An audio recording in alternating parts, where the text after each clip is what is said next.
Students आप लोगों को आवाज़ आ रही है? स्टूडेंट्स आप लोगों को आवाज़ आ रही है?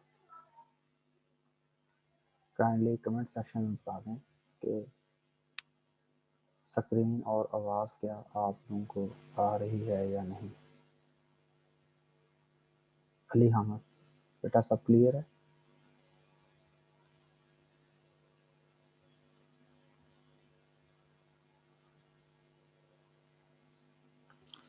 जी सर, आ रही है आवाज। ठीक है, थैंक यू।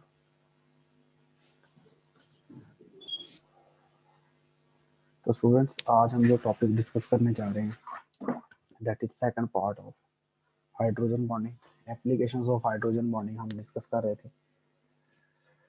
तो कल हमने ना thermodynamic properties of covalent hydrides को डिस्कस किया था, जिसमें हमने ये स्टडी किया था कि जो कोवलेंट हाइड्राइड्स हैं, ठीक है, उनके बॉइलिंग पॉइंट जो हैं वो किस तरह इफेक्ट होते हैं विद द हाइड्रोजन बॉन्डिंग। आज हम सेकंड एप्लीकेशन डिस्कस करने जा रहे हैं that is solubility of hydrogen bonded molecules, यानी जिन मॉलिक्यूल्स में हाइड्रोजन बॉन्डिंग है उनकी सोलिबिलिटी का क्या है तरीका का। यहाँ पर बेटा उन्होंने लिखा है कि इथाइल अल्कोहल जो है वो हाइड्रोजन बॉन्ड बना सकता है विद वाटर, ठीक है।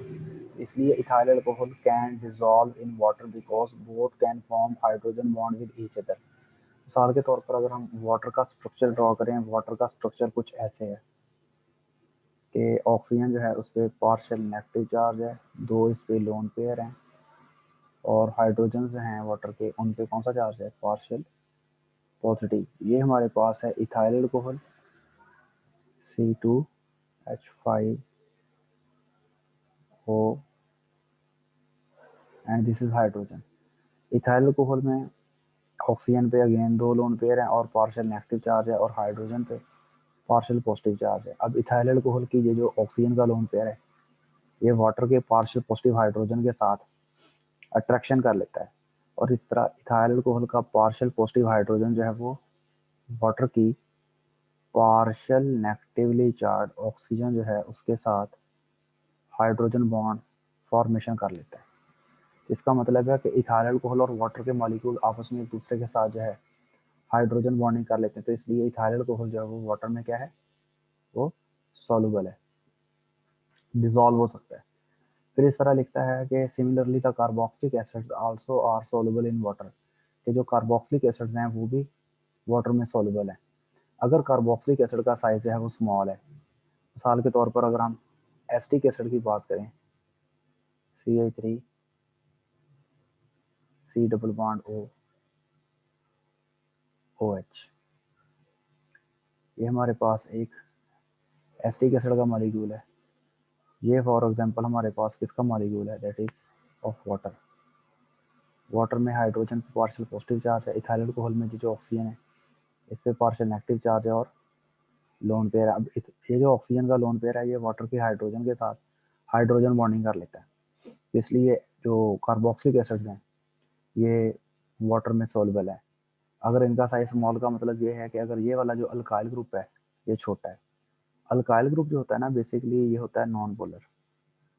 अगर नॉन पोलर ग्रुप जो है उसका साइज बढ़ जाएगा, जैसे 5, 6, 7 कार्बन वाला कार्बोक्सिल ग्रुप होगा, तो उसने जारी बात है पानी के साथ अफिनिटी शो नहीं करने देनी। तो इसलिए अगर अल्काइल ग्रुप जो है छोटा है, जैसे इथाइल है, ठीक है, इथाइल है, तो फिर ये जो कार्बोक्सिलिक एसिड्स हैं पानी में कुछ हद तक डिजॉल्व हो सकते हैं। लेकिन अगर अल्काइल ग्रुप का साइज जो है बहुत बढ़ जाता है, यानी कि ये वाला जो नॉन पोलर ग्रुप है बहुत ज़्यादा बढ़ जाता है, तो फिर कंपाउंड जो है वो वाटर में सॉल्युबल नहीं होगा। आई होप सो आपको इस एप्लीकेशन के बारे में क्लियर हो गया होगा। अगला है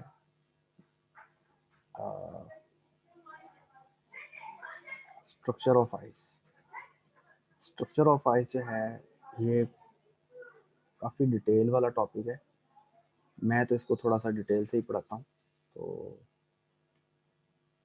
अब बेटा ये है, आप लोगों ने ये जैसे देखा है कि वाटर के मॉलिक्यूल्स हैं एक दूसरे के साथ जो है हाइड्रोजन बॉन्डिंग कर लेते हैं। अब ये वाटर की ऑक्सीजन है और ये वाटर के हाइड्रोजन है। वाटर की ऑक्सीजन पे पार्शियल नेगेटिव चार्ज है, हाइड्रोजन पे पार्शियल पॉजिटिव चार्ज है। अब ऑक्सीजन पे कितने लोन पेयर्स हैं? 2 लोन पेयर हैं, एक ये लोन पेयर है और एक ये लोन पेयर है। अब ये वाला जो लोन पेयर है ये भी दूसरे वाटर की, नेबरिंग वाटर की पार्शियल पॉजिटिव हाइड्रोजन के साथ अट्रैक्शन में है, और ये वाला जो लोन पेयर है ये भी दूसरे वाटर मॉलिक्यूल की पार्शियल पॉजिटिव हाइड्रोजन के साथ अट्रैक्शन में है। इस तरह ये जो दोनों हाइड्रोजन हैं ये नेबरिंग मॉलिक्यूल्स की पार्शियल एक्टिव ऑक्सीजन के साथ अट्रैक्शन में है। ठीक है, आपको पता है पानी जो है रूम टेम्परेचर पे होता है लिक्विड। अब वाटर मॉलिक्यूल जो है वो यहाँ से मॉलिक्यूल जो है वो अगर इधर हरकत करेगा तो ये वाला मॉलिक्यूल जो है इस मॉलिक्यूल की जगह ले लेगा। ये वाला मॉलिक्यूल जो है इस मॉलिक्यूल के साथ अगर हाइड्रोजन बॉन्ड अपना ब्रेक करता है तो ये वाला मॉलिक्यूल जो है वो इसकी जगह आगे ले लेगा, इसकी जगह कोई और आगे ले लेगा। तो वाटर मॉलिक्यूल में हाइड्रोजन बॉन्ड जो है वो बनते रहते हैं, टूटते रहते हैं। से हम कह देते हैं कि ये हमारे पास जो है वाटर पड़ा हुआ है। ठीक है, आप लोगों ने जर्नल रूल ये पढ़ा हुआ है कि टेम्परेचर बढ़ाने से मॉलिक्यूल जो हैं एक दूसरे से अवे होते हैं और उनकी काइनेटिक एनर्जी बढ़ती है। टेम्परेचर को कम करने से मॉलिक्यूल जो हैं करीब आते हैं और उनकी काइनेटिक एनर्जी जो है वो कम करीब होती है। अब पानी जो है थोड़ा सा उसका बिहेवियर ज़रा डिफरेंट है बेटा। पानी के साथ भी सेम ऐसे ही होता है कि पानी का अगर हम टेम्परेचर बढ़ाएंगे मॉलिक्यूल्स करीब करीब आएंगे। जैसे पानी का टेम्परेचर हम कह देते हैं कि लाइक 25 डिग्री है, रूम टेम्परेचर पे पानी पड़ा हुआ है, तो 25 डिग्री पे पानी के मॉलिक्यूल जो हैं वो लाइक दूर दूर हैं और तेज से मूव कर रहे हैं। अगर हम टेम्परेचर कम करके 20 डिग्री कर देते हैं, पानी के मॉलिक्यूल जो हैं थोड़ा थोड़ा करीब आ जाएंगे और उनकी काइनेटिक एनर्जी जो है वो कम हो जाएगी, क्योंकि टेम्परेचर और काइनेटिक एनर्जी एक दूसरे के डायरेक्टली प्रोपोर्शनल है। अब जैसे जैसे हम टेम्परेचर कम करेंगे मॉलिक्यूल की काइनेटिक एनर्जी कम होगी और मॉलिक्यूल करीब करीब आएंगे। अगर हम टेम्परेचर 10 डिग्री कर देते हैं, पानी के मॉलिक्यूल जो हैं और करीब करीब आ जाएंगे और पानी के मॉलिक्यूल्स के करीब करीब आने से जो है वो मतलब जो है मॉलिक्यूल की डेंसिटी बढ़ती जाएगी, वाटर मॉलिक्यूल। अच्छा, एक वर्ड हम बोलते होते हैं डेंसिटी। तो डेंसिटी का क्या मतलब है? मॉलिक्यूल कितने करीब करीब हैं, जितने ज़्यादा करीब करीब हैं उतनी डेंसिटी ज़्यादा है। 25 डिग्री पे मॉलिक्यूल दूर दूर थे, 20 डिग्री पे करीब आ गए, 10 डिग्री पे और करीब आ गए, तो पानी की डेंसिटी जो है लगातार बढ़ती जा रही है। अब अगर हम पानी का टेम्परेचर जो है वो कितना कर दें 5 डिग्री, पानी के मॉलिक्यूल और करीब करीब आ जाएंगे, काइनेटिक एनर्जी पानी के मॉलिक्यूल की टेम्परेचर डिक्रीज होने से और कम हो जाएगी। ठीक है, और पानी की डेंसिटी बढ़ जाएगी क्योंकि पानी के मॉलिक्यूल लगातार करीब करीब आ रहे हैं। अब पानी की अगर हम टेम्परेचर कर दें तकरीबन 3.98 डिग्री सेंटीग्रेड, जो कि अप्रॉक्सीमेटली 4 डिग्री होगा, तो इस टेम्परेचर पे पानी के मॉलिक्यूल जो हैं मैक्सिमम करीब करीब आ जाएंगे और पानी की डेंसिटी जो है वो मैक्सिमम होगी। याद रखना है कि पानी की जो डेंसिटी है वो मैक्सिमम किस टेम्परेचर पे है, 3.98 डिग्री पे, यानी ऑलमोस्ट 4 डिग्री पे। और पानी की डेंसिटी इस टेम्परेचर पे होती है 1 ग्राम पर सेंटीमीटर क्यूब। ठीक है, ये पानी की डेंसिटी होती है मैक्सिमम। अब अगर हम पानी का टेम्परेचर मज़ीद कम करें, जैसे अगर हम फर्क कर लो 1 डिग्री कर देते हैं, तो पानी के मॉलिक्यूल को मज़ीद करीब करीब आना चाहिए। ठीक है, बाकी कंपाउंड्स की तरह, लेकिन पानी के मॉलिक्यूल जो हैं यहाँ तक तो मैक्सिमम करीब करीब आते हैं, उसके बाद पानी के मॉलिक्यूल जो हैं दूर दूर जाना शुरू हो जाते हैं। आपको पता है 0 डिग्री पर पानी ने होना होता है फ्रीज, पानी का ये फ्रीजिंग पॉइंट है 0 डिग्री। तो जब 0 डिग्री पे पानी ने फ्रीज होना है तो ज़ाहिर बात है जब भी कोई चीज़ सॉलिड में कन्वर्ट होती है तो उसके मॉलिक्यूल में एक रेगुलर अरेंजमेंट आती है। रेगुलर अरेंजमेंट में आने के लिए पानी के मॉलिक्यूल्स जो हैं वो एक दूसरे के करीब करीब नहीं आते, बल्कि वो दूर दूर जाना स्टार्ट हो जाते हैं। यहाँ से आप लोगों को थोड़ा सा मैं क्लियर कर देता हूँ। ये देखो, से हमारे पास ये आइस है। आइस में आप देख सकते हैं कि पानी के मॉलिक्यूल जो हैं एक ख़ास तरतीब से जुड़े हुए हैं। जब हम ना पहले टेम्परेचर को कम करते हैं तो टेम्परेचर कम करने से क्या होता है, पानी के मॉलिक्यूल लगातार करीब आते चले जाते हैं, आते चले जाते हैं। ठीक है, क्योंकि हम लगातार टेम्परेचर डिक्रीज कर रहे हैं, तो टेम्परेचर डिक्रीज करने से मॉलिक्यूल की काइनेटिक एनर्जी डिक्रीज हो रही है और पानी के मॉलिक्यूल जो हैं काइनेटिक एनर्जी डिक्रीज होने से एक लगातार एक दूसरे के करीब आते जा रहे हैं और पानी की डेंसिटी जो है वो लगातार बढ़ती जा रही, 25 से 20 किया, पानी के मॉलिक्यूल करीब आ गए, 10 डिग्री किया, पानी के मॉलिक्यूल और करीब करीब आ गए, इस तरह 5 डिग्री किया, पानी के मॉलिक्यूल और करीब करीब आ गए, 3.98 डिग्री किया, यानी ऑलमोस्ट 4 डिग्री, पानी के मॉलिक्यूल मैक्सिमम करीब करीब आ गए।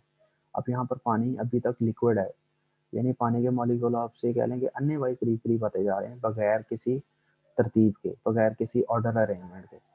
अब पानी ने फ्रीज होना है 0 डिग्री पे। अब 0 डिग्री पे जब फ्रीज होना है तो इसने मतलब सॉलिड बनना है, और जब पानी ने सॉलिड बनना है तो फिर पानी के मॉलिक्यूल जो हैं ऐसे नहीं कि लगातार एक दूसरे से करीब करीब जुड़ जाएंगे बिना किसी तरतीब के। पानी के मॉलिक्यूल ने खास अरेंजमेंट में आना है, और खास अरेंजमेंट में आने के दौरान वो एक दूसरे के मजीद करीब करीब नहीं आते, बल्कि दूर दूर जाना स्टार्ट हो जाते हैं। जैसे मिसाल के तौर पर आप लोग क्लास में बैठे हो तो करीब करीब होकर बैठते हो, लेकिन अगर टेस्ट वगैरह हो, ठीक है, या एग्जाम हो रहे हैं, तो फिर आप लोग को खास तरतीब से बिठा दिया जाता है और आप लोगों की स्पेसेस जो हैं बढ़ जाती हैं।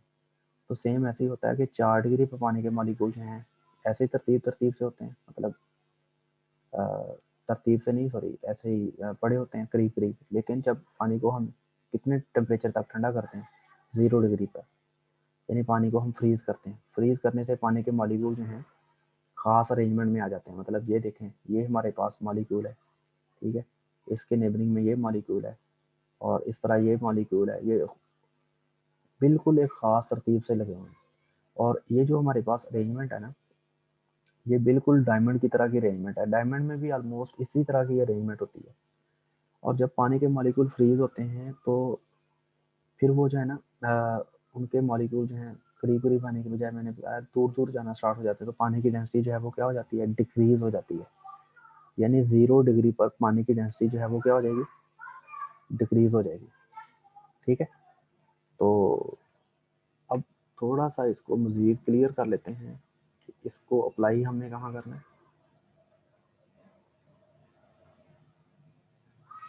एक मिनट, वंस अ मिनट।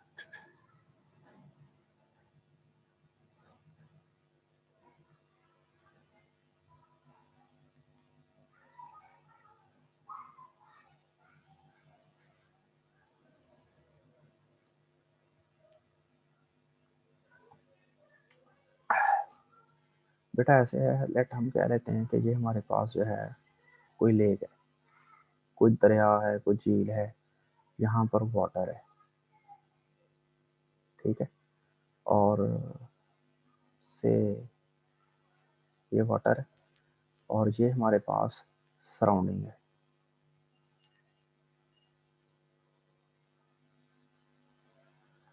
अब सराउंडिंग का टेम्परेचर हुआ 25 से 20 डिग्री, पानी के मॉलिक्यूल करीब करीब आ गए।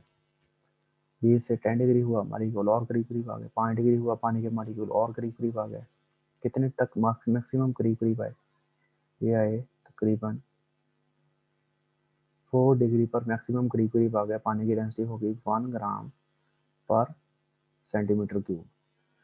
तो अब ये सारा का सारा पानी जो है उसकी डेंसिटी मैक्सिमम है, ये सारा वाटर जो है, ठीक है। अब इसके बाद सराउंडिंग का टेम्परेचर जब 0 डिग्री पे पहुंचेगा तो क्या होगा, ये जो ऊपर वाला पानी है, ये वाला पानी, ये सबसे पहले ठंडा होगा। 4 डिग्री से 0 डिग्री पे जाएगा, ये कन्वर्ट हो जाएगा आइस में, और आइस की डेंसिटी पानी से कम है, तो आइस पानी के ऊपर क्या करना शुरू कर देगी, फ्लोट करना शुरू कर देगी। क्योंकि जो चीज़ की डेंसिटी पानी से कम होती है वो पानी में फ्लोट करती है। नीचे वाले पानी का टेम्परेचर जो है वो 4 डिग्री ही है, ऊपर वाले पानी का टेम्परेचर जो है वो 0 डिग्री या उससे बिलो हो गया है, और ये आइस में कन्वर्ट हो गया। और आइस पानी पे क्यों तैर रही है, because ice is lighter than liquid water. Ice जो है वो उसकी डेंसिटी कम है, क्योंकि ये 0 डिग्री पे एग्जिस्ट कर रही है। अब ये आइस जो है वो इंसुलेटर है, it is a insulator. Insulator, insulator किसे कहते हैं, जो अंदर वाली हीट को बाहर ना आने दे, बाहर वाली ठंडक को अंदर ना जाने दे। तो यहाँ पर जो अंदर वाला वाटर का टेम्परेचर है वो 4 डिग्री रहना है, क्योंकि ऊपर जो है वो आइस की जो लेयर है उसने क्या बना दी है, इंसुलेशन की तय बना दी है। अब अंदर वाली जो मछलियाँ हैं, ये वाली अगर मछलियाँ हैं ये वाटर में मौजूद हैं, तो क्या करेंगी, ये वाटर में ज़िंदा रह सकती हैं बगैर डेड हुए। या अंदर वाला वाटर जो है वो फ्रीज नहीं होगा, इनर वाटर। उसकी वजह ये है क्योंकि अंदर वाली जो हीट है वो बाहर नहीं जा रही, ऊपर जो है आइस ने क्या कर दिया, इंसुलेशन की तय बना दिया, बाहर वाली ठंडक भी अंदर नहीं आ रही, इसलिए एक्वाटिक लाइफ जो है वो वाटर के अंदर जिंदा रह सकती है, ऊपर बर्फ बन जाती है, लेकिन अंदर वाली जो लाइफ है वो जिंदा रहती है। पेपर में 2-3 सवाल आने हैं। मैथड में आप लोगों ने पहले पढ़ा हुआ है कि why ice float on the surface of water, I think so chemistry में था, फिजिक्स में भी होगा, ठीक है, हम लोग जब 9th-10th में थे तो हमारी फिजिक्स में भी था ये। तो इसके अलावा आपको क्वेश्चन आना है कि ये जो एक्वाटिक लाइफ है ये वाटर के ऊपर सरफेस से फ्रीज होने से भी क्यों जिंदा रहती है, क्योंकि ऊपर सरफेस वाला वाटर फ्रीज होता है, अंदर नीचे जो अंदर वाला वाटर है वो फ्रीज नहीं होता, ठीक है। आई होप सो इसके बारे में आपको क्लियर हो गया होगा। तो इसमें से बेटा कोई क्वेश्चन हो वो पूछ लें, ताकि हम अगला जो पार्ट है उसको स्टडी करें फिर। आई होप सो आज है वैसे ही 3 है बच्चों की, तो अगर किसी का कोई क्वेश्चन है वो बता दे हाथ खड़ा करके, या वैसे बता देंगे समझ आ गई आप लोगों को, कोई इशू तो नहीं है इसमें। और सुन भी रहे हो भाई कि नहीं, मौजा लगियां ने लाई रखी सोनिया, कोई दस दो मामू। और डॉक्टर से पूछ लेते हैं, डॉक्टर को समझ आएगी नहीं, डॉक्टर भाई बता दें यार। हाँ भैया सर जी। और डॉक्टर नाम रखा हुआ है, कोई नाम अपना रख लो, कोई रोल नंबर लिख लो इधर, कोई अटेंडेंस लग जाए। और नहीं सर जी, वो पीसी का नाम रखा हुआ है। तो कोई इधर तो सही करो ना फिर इसे, ठीक है ना। पता ठीक लग है गया आप लोगों को ये वाटर जो जी है वो फ्रीज कैसे होता है और अंदर वाली मछलियां जिंदा कैसे रहती हैं, ये पता चल गया। जी। हाँ, हाँ जी। हाँ कैसे जी। हाँ जी। कैसे जिंदा रहती हैं।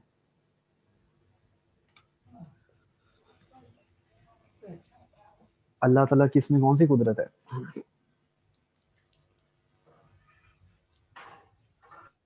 अब इसका कोई जवाब नहीं है, लाजवाब कर दिया मैंने। और ਤੁਸੀਂ ਦਾਦੇ ਦੋਦੇ ਕੁਛ ਨਹੀਂ ਹੈਗੇ, ਮੰਨ दो। हेलो डॉक्टर भाई। अच्छा, इसको कह देते हैं ये जो है अहराम अरहाम इस्लाम 147।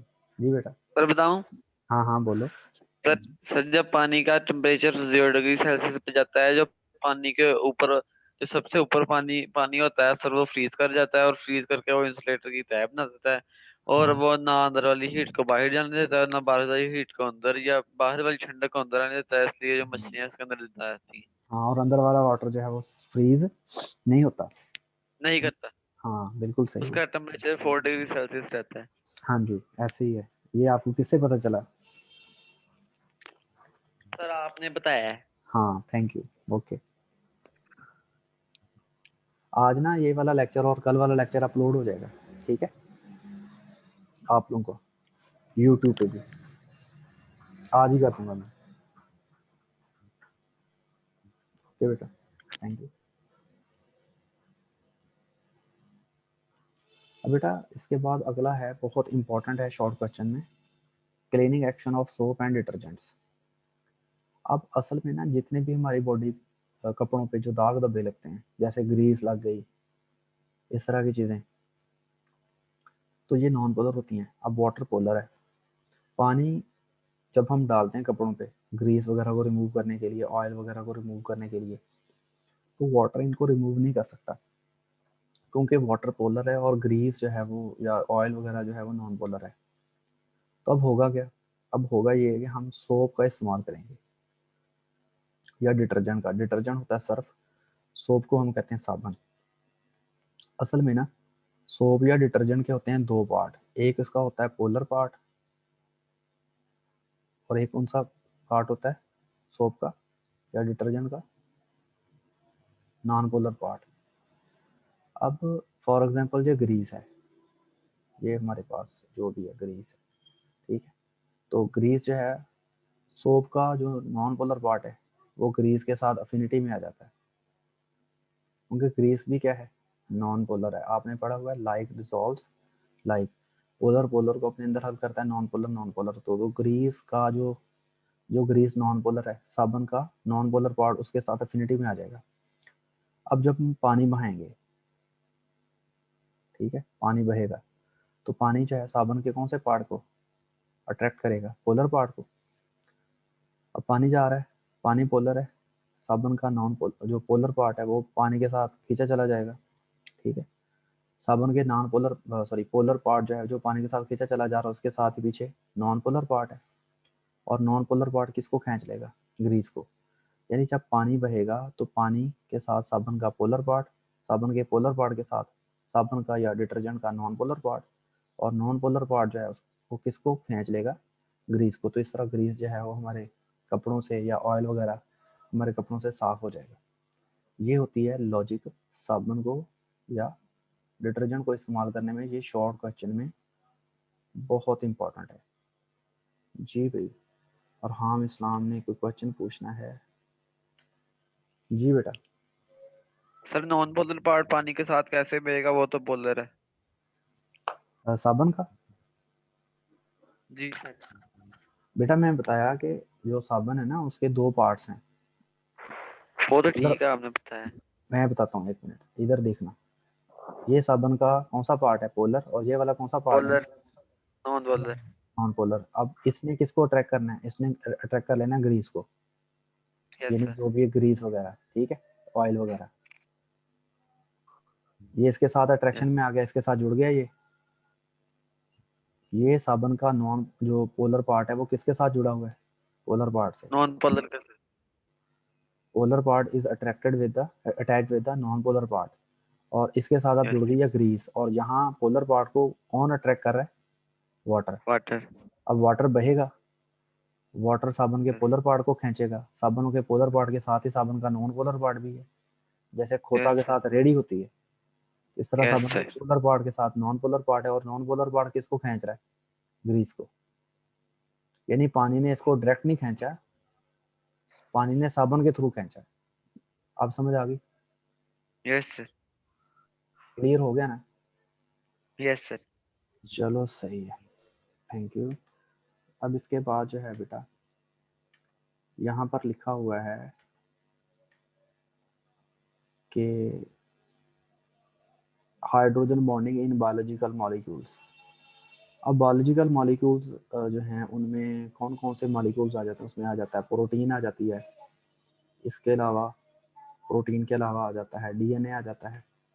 तो आप लोगों ने बायोलॉजी में पढ़ा हुआ है कि अब लेट अगर हम डीएनए के स्ट्रैंड्स की बात करें तो डीएनए के आपने पढ़ा हुआ है दो स्ट्रैंड्स होते हैं, ठीक है, हेलिकल फॉर्म में।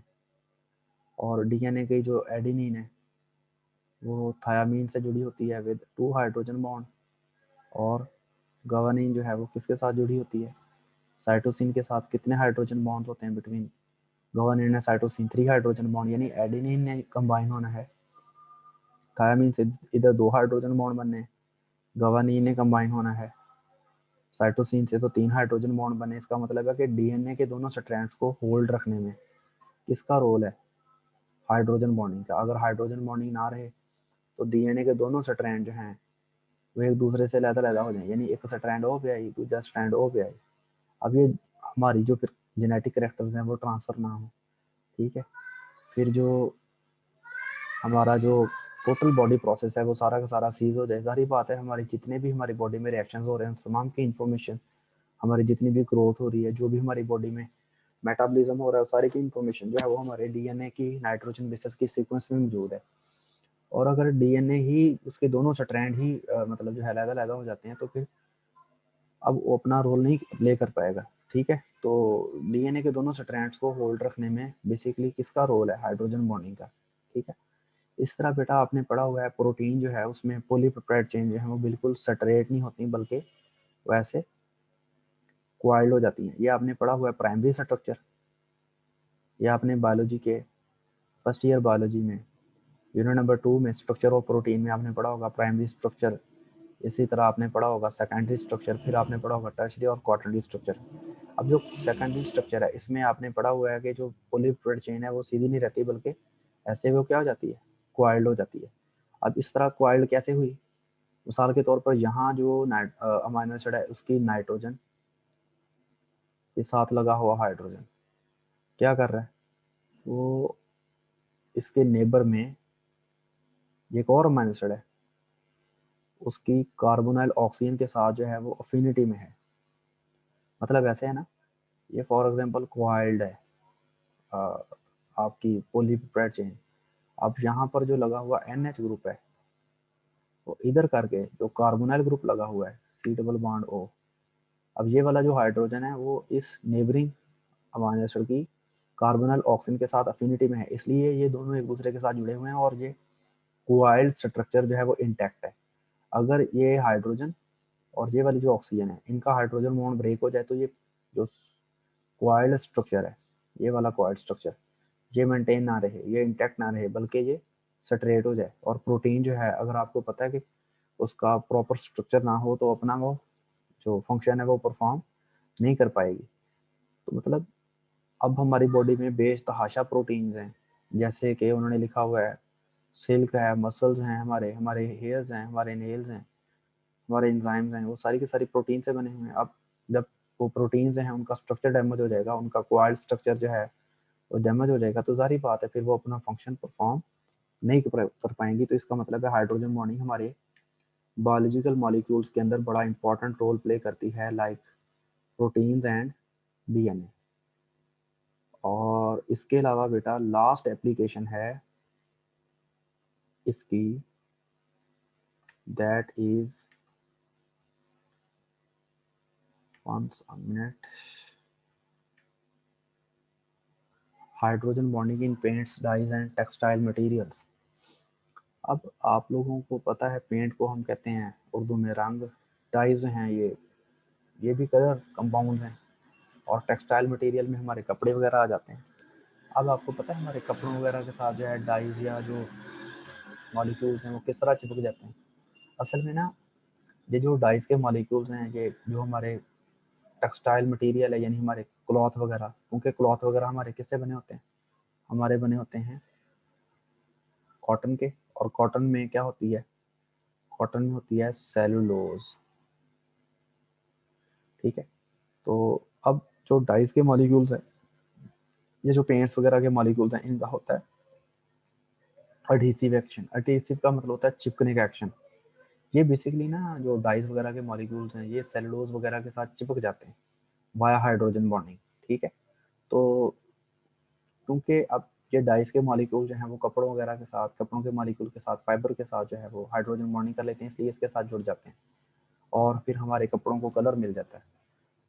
तो अगर डाइस के मॉलिक्यूल जो हैं वो सेलुलोज वगैरह के साथ, कॉटन वगैरह के साथ, हमारे टेक्सटाइल मटेरियल के साथ हाइड्रोजन बॉन्डिंग ना करें तो फिर हम लोग सफ़ेद कपड़े पहने, ठीक है ना। तो हमारा जो भी पर्पल रंग के अच्छे अच्छे सोने सोने जो कपड़े होते हैं उनमें जो रंग जुड़ा हुआ है कपड़ों के साथ वो हाइड्रोजन बॉन्डिंग की वजह से जुड़ा हुआ है। इसी तरह ही हाइड्रोजन बॉन्डिंग जो है वो ग्लू और हनी में जो स्टिकी प्रॉपर्टीज हैं उनको देता है। मतलब अब अगर हनी वगैरह वो स्टिकी है उसका मतलब है कि उसके मॉलिक्यूल्स में भी आपस में हाइड्रोजन बॉन्डिंग है, ग्लू के मॉलिक्यूल में, हनी के मॉलिक्यूल में आपस में हाइड्रोजन बॉन्डिंग होने की वजह से ये जो है इनमें स्टिकी प्रॉपर्टीज, एडहेसिव प्रॉपर्टीज जो हैं वो मौजूद होती हैं, ठीक है। We use cotton, silk and synthetic fiber for clothing. Hydrogen bonding is of vital importance in the threads making material. अब जितने भी धागे वाले हैं मॉलिक्यूल्स, जैसे वो सिल्क कहता है कि सिल्क के भी धागे बनते हैं, कपड़े बनते हैं, कॉटन के भी बनते हैं, या मसनूई तौर पर जो धागे वगैरह हैं उनमें हाइड्रोजन बॉन्डिंग होती है जो उनकी रिजिडिटी और टेंसाइल स्ट्रेंथ की जिम्मेदार होती है। टेंसाइल स्ट्रेंथ का मतलब है कि उन पे फोर्स लगाने से वो जल्दी टूटते नहीं हैं, वरना किसी को हाथ लगे उसका कपड़ा लीरो लीर हुआ हो, ठीक है ना। अब वो कपड़ा अगर लीरो लीर नहीं हो रहा तो इसका मतलब ये है कि धागों के अंदर हाइड्रोजन बॉन्डिंग है धागों के मॉलिक्यूल्स में जो उनको जल्दी ब्रेक होने नहीं दे रही। तो ये आज का लेक्चर था, ये हाइड्रोजन बॉन्डिंग पे लेक्चर था, ठीक है। आप लोगों को आई होप सो समझ आ गई होगी। तो क्या आप लोग सेटिस्फाइड हैं आज के लेक्चर से? इंशाल्लाह आज का लेक्चर जो है वो जल्दी शाम तक को अपलोड हो जाएगा, कल वाला भी और आज वाला भी, यानी दोनों लेक्चर जो हैं वो अपलोड हो जाएंगे। तो आप में से अगर कोई दोबारा भी सुनना चाहे वो सुन सकता है। तो अगर किसी का कोई क्वेश्चन है तो पूछ लें, ठीक है। बच्चे 7 रह गए, कभी 9 हो जाते हैं, कभी 7 हो जाते हैं। तो किसी का कोई क्वेश्चन है वो पूछ ले। ये जो है कोई स्टूडेंट है जिसने कोई क्वेश्चन करना है तो मीटिंग ऑफ कर दी जाए। मोहम्मद अदील है, उससे पूछ लेते हैं। ये काफी देर से नजर आ रहा है नीचे। हाँ जी दिल, आवाज ऊपर कर पाई खोल। नहीं हंसी आन डया मन।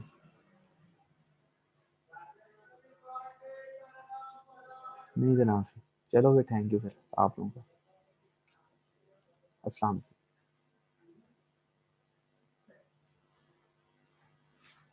हो गया लेक्चर।